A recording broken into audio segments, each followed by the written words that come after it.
Hello guys, Meenakshi doctor के morning के mini blog में आपका स्वागत है। मैं स्वस्थ मस्त खुश हूँ। आशा करती हूँ आप भी स्वस्थ मस्त और खुश होंगे। तो जैसे कि मेरा अध्याय ये होता है गणेश पुराण का, तो हम गणपते नमः कथा का आरंभ।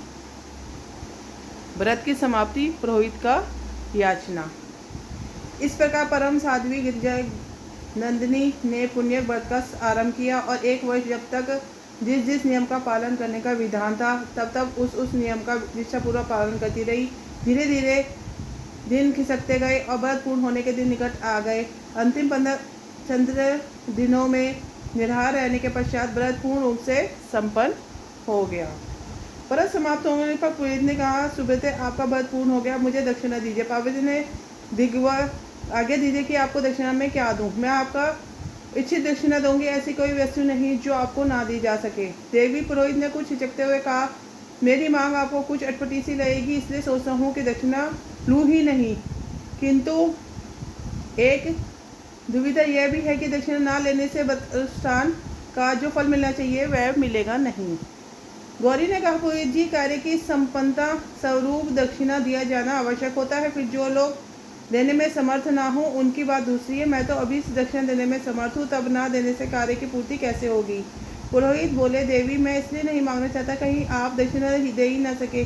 फिर भी आपका आग्रह है तो निवेदन करता हूँ। मैं आपके पति भगवान वृषध्वज को दक्षिणा स्वरूप चाहता हूँ, आप उन्हीं को दक्षिणा में दे दें।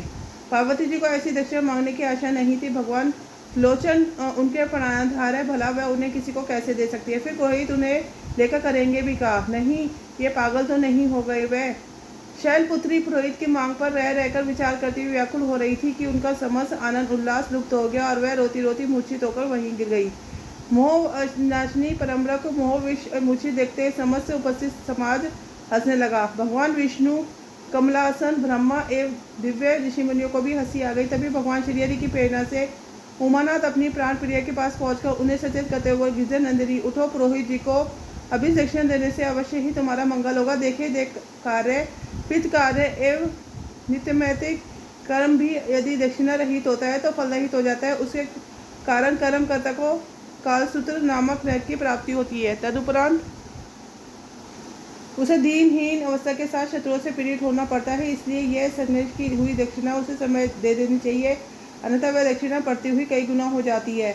पार्वती जी को चेत हो गया। उन्होंने अपने पतिदेव को उक्त बातें भी सुन ली, किंतु सोच विचार करते हुए मौन खड़ी रही। यह देखकर भगवान विष्णु और चतुरानन ब्रह्मा जी ने उन्हें समझाया और कहा, देवी आपके द्वारा धर्म की रक्षा किए जाना बहुत आवश्यक है। धर्म ने भी कहा, शैल नंदिनी आपने पुरोहित जी को अभी दक्षिणा देने का वचन दिया है, इसलिए उसे इच्छित प्रदान करेगी। मेरी रक्षा कीजिए, क्योंकि मेरी रक्षा में ही सब प्रकार का मंगल होना निहित है। पार्वती जी को इंद्रानी देवताओं ने भी बहुत समझाया, तब उन्होंने कोई उत्तर न दिया। प्रमुख ऋषि मुनियों ने उन्हें विश्वास दिलाया, शिवे आप स्वयं ही धर्म को जानने वाली है, की रक्षा करना आपका परम कर्तव्य है। फिर भी हम सबके यहाँ उपस्थित होते हुए आपका किसी भी प्रकार से कल्याण नहीं हो सकता, इस पर आप उमा मौन रही।